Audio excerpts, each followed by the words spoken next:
Olá! Hoje, nessa aula, nós vamos falar sobre os resultados e discussão do relatório e também de como fazer a conclusão. Então, eu vou explicar um pouquinho de cada um desses. Então, quando a gente fala de resultado de discussão, nada mais é do que apresentar os resultados obtidos ao longo do processo que eu estou fazendo. Então, como a gente está falando de desenvolvimento de produtos, a gente vai falar sobre os resultados que a gente encontrou ao fazer cada uma das etapas no desenvolvimento de produtos. E depois justificar, né, esses resultados. Então, isso também é muito importante, a gente fazer a justificativa aí dos resultados, tá? Além disso, ajuda, né, na justificativa da conclusão. Então, por que a gente chegou naquela conclusão? Então, isso também é bastante importante. Além disso, a gente pode e deve apresentar os resultados de duas formas, em forma de tabela ou em forma de figura. Isso é o resultado, né? Como a gente vai apresentar o que a gente encontrou. E depois disso, nós vamos fazer o quê? Nós vamos discutir e descrever os resultados, tá? A utilização de tabelas, ela apresenta uma forma mais concisa, né, de apresentar esses dados. Já as figuras ou os gráficos, eles permitem apresentar os resultados de uma forma mais fácil, apresentando tendências ou interações entre essas variáveis, tá? Então, é bastante legal apresentar em gráfico quando há uma interação entre as variáveis que a gente está ali avaliando, tá? Todos os resultados devem ser apresentados, relevantes ou não. Então, por exemplo, fiz lá um brownie, um exemplo, tá? Esse brownie não foi aceito pela população. Eu vou escrever que ele não foi aceito, eu vou apresentar esse resultado. Por mais que aí o meu teste, a minha análise, enfim, não fique de acordo com aquilo que eu esperava, tá? Além disso, quando eu faço a discussão desses dados que eu estou apresentando, eu vou ter que fazer um apontamento teórico e prático dos resultados obtidos. Então, eu fiz uma análise lá de produtos veganos, né? Então, as pessoas gostaram do produto. Teoricamente, o que eu vou falar sobre isso? Eu vou falar sobre a cultura vegana, o que as pessoas esperam ao consumir um produto vegano, como que tem sido a aceitação de produtos veganos por pessoas que não são veganas, isso tudo eu posso descrever, tá? Vou avaliar de acordo com o produto que eu estou trabalhando. E sempre eu tenho que comparar ou confrontar, né, o resultado que eu encontrei com o objetivo ou com a problemática inicial do meu trabalho, tá? Então, isso também é interessante. Então, por exemplo, o meu objetivo era desenvolver um produto vegano. Eu desenvolvi um produto vegano. Os veganos gostaram do meu produto, né? Então, isso é uma forma de falar qual era ali o meu resultado, tá? Sempre começar a discussão indicando os resultados. Então, vamos lá. Eu tenho a tabela, eu vou apresentar a tabela, e aí eu vou falar assim, ó, na tabela tal, figura tal, eu obtive 20% para isso, 30% para isso, tal, tal, tal, e aí depois disso eu vou apresentar a teoria com relação a esse resultado, tá? Sempre apresentar e interpretar os resultados de forma lógica e sempre indo de encontro com aquilo que eu planejei e desenvolvi ao longo do meu trabalho, tá? Então, qual que é a primeira coisa? Vamos pensar no desenvolvimento de produtos. Qual que é a primeira coisa que a gente faz? Primeira coisa é gerar as ideias. Então, a gente gerou as ideias, depois disso, a gente selecionou as ideias, aí a gente fez a pesquisa de mercado para saber se o produto que eu estou desenvolvendo está de acordo com o que a população espera, né? E aí vou fazendo cada um daqueles itens, então, dessa mesma forma, eu vou apresentar esses resultados. Os resultados, eles precisam ser interpretados, né? Então, eu vou interpretar o que as pessoas escreveram, ou o resultado que eu obtive numa análise, por exemplo, microbiológica, físico-química, enfim, de custos e tudo mais. Vou comparar esses resultados que eu encontrei com resultados que a gente já tem de outros pesquisadores, tá? Então, por exemplo, eu falei de custo. O custo, você pode comparar, por o seu custo de produto, vamos supor, você está falando de um brownie. O seu custo de produto ficou em R$5, o custo para venda. Só que se você for numa padaria, você encontra esse produto a 3.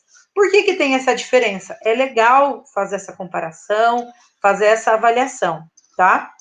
E caso tenha limitações ao longo do processo, ao longo do trabalho, ao longo do desenvolvimento do produto, é importante indicar e falar quais foram, tá?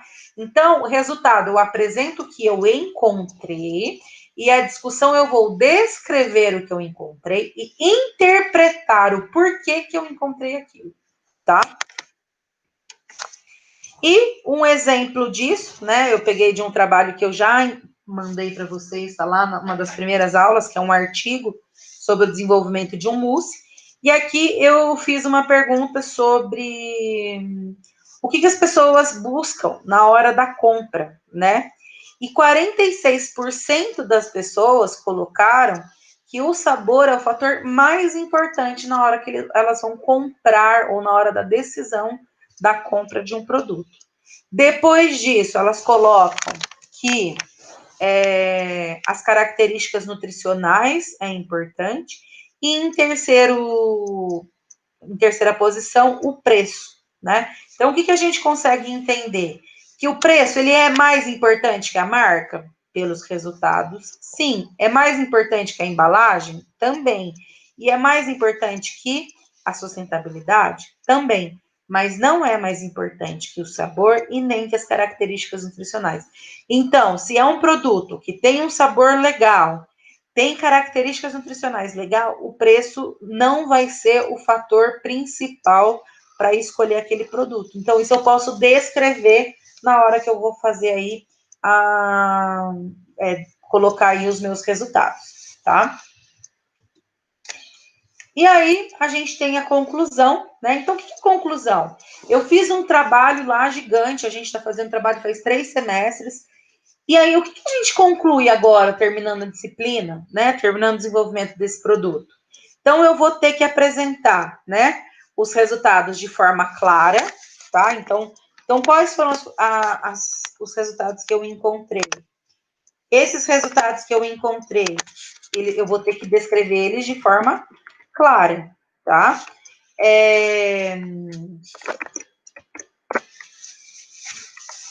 E a conclusão vai precisar sempre responder aos meus objetivos, tá? Então, eu preciso pensar quais eram os meus objetivos e responder eles na conclusão, tá? Além disso, eu posso apresentar sugestões para estudos complementares. Por exemplo, estou desenvolvendo lá um produto vegano. Eu encontrei, as pessoas gostaram e tudo mais do meu produto, só que ainda a consistência daquele produto não ficou 100%, ficou 85%. Então, eu posso sugerir que seria interessante estudar novos ingredientes para melhorar aí a característica desse produto, tá? Então, eu posso colocar isso no final ali. Então, a gente tem um exemplo aqui, tá? Desse mesmo trabalho que eu apresentei para vocês, eu peguei de lá para vocês